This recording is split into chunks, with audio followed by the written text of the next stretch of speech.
মুশফিকুর রহিমের শততম ম্যাচে চালকের আসনে বাংলাদেশ। আয়ারল্যান্ডের বিপক্ষে রান পাহাড়ে আছে টিম টাইগার্স। নিজের অনন্য মাইল ফলকের দিনে অসাধারণ ব্যাটিং করলেন মিস্টার ডিপেন্ডেবল। তার সাথে দায়িত্বশীলতার পরিচয় দিলেন মুমিনুল হকও। দুই সিনিয়রের দৃঢ়তায় প্রথম দিনই ম্যাচ জয়ের ভিত গড়ে ফেলল বাংলাদেশ। আয়ারল্যান্ডের বিপক্ষে মুশফিকের অসাধারণ ব্যাটিং এবং পুরো দলের পারফরমেন্স নিয়ে বাকিটা জানবো রিপোর্টে। মুশফিকুর রহিমের শততম টেস্ট। মিরপুরের আবহ আজ ছিল সম্পূর্ণ ভিন্ন। দিনের শুরুতে নানান আনুষ্ঠানিকতায় বরণ করে নেওয়া হয় মিস্টার ডিপেন্ডেবলকে। এমন দিনে অবশ্য টস ভাগ্যটাও এসেছে বাংলাদেশেরই পক্ষে। সেখানে জিতে প্রথমে ব্যাট করার সিদ্ধান্ত নেন ক্যাপ্টেন নাজমুল হোসেন শান্ত। ওপেনিংয়ে নেমে গত ম্যাচের ধারাবাহিকতায় আজও দারুণ ব্যাটিং করতে থাকেন দুই উদ্বোধনী ব্যাটার সাদমান ইসলাম এবং মাহমুদুল হাসান জয়। আইরিশ বোলারদের সাবলীলভাবে সামলে নতুন বলে চাপ সামাল দেন এই দুজন।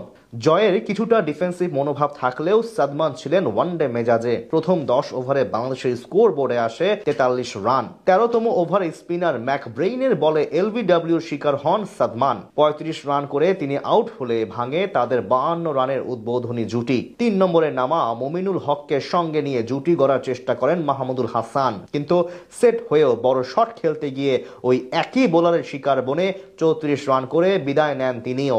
ইনিংস বড় করতে পারেননি ক্যাপ্টেন নাজমুল হোসেন শান্ত। 8 রানে থামে বাহাতি এই ব্যাটারের ইনিংস। শান্ত বিদায় নিলে নিজের শততম টেস্ট ম্যাচে ব্যাটিং করতে নামেন মুশফিকুর রহিম। মুমিনুল হককে সঙ্গে নিয়ে দারুণ ব্যাট করতে থাকেন মিস্টার ডিপেন্ডেবল। তাদের কল্যাণে 100 রানের গন্ডি অতিক্রম করে বাংলাদেশ। মধ্যাহ্ন বিরতি থেকে ফিরে আইরিশ বোলারদের ধৈর্যের পরীক্ষা নিতে থাকেন টাইগার দুই অভিজ্ঞ ব্যাটার। 51তম ওভারে হাফ সেঞ্চুরি তুলে নেন মুমিনুল। তৃতীয় সেশনের প্রথম বলে 100তম ম্যাচে অর্ধশতকের মাইল ফলক স্পর্শ করেন মুশফিকুর রহিমও। এদিকে খানিক পরে তাদের 107 রানের পার্টনারশিপ ভাঙেন ম্যাকব্রেইন। তার তৃতীয় শিকার বনে মুমিনুল বিদায় নেন 63 রান করে। ক্রিজে এসে মুশফিককে দারুণ সঙ্গ দিতে থাকেন লিটন কুমার দাস। এই দুজন মিলে নতুন করে জুটি গড়েন আয়ারল্যান্ডের বিপক্ষে। তাদের কল্যাণে 250 রানের গন্ডি পার হয় টিম টাইগার্স। অন্যদিকে উইকেটের জন্য রীতিমতো মরিয়া হয়ে পড়ে সফরকারী বোলাররা, কিন্তু তাদের কোনো প্রকার সুযোগ না দিয়ে সাবলীল ব্যাট করতে থাকেন এই দুইজন।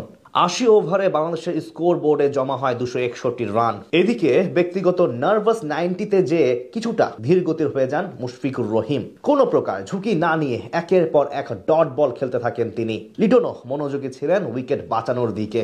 প্রথম দিন আর কোনো উইকেট বিলাতে চাননি তারা। দিনের শেষ ভাগে অবশ্য আরো বেশি ডিফেন্সিভ হয়ে যান তিনি। ফলে আজ আর সেঞ্চুরি করা হয়নি মুশফিকের। আগামীকালের অপেক্ষা নিয়ে মাঠ ছাড়েন তিনি। 99 রানে অপরাজিত থেকে ক্রিজ ছাড়েন মিস্টার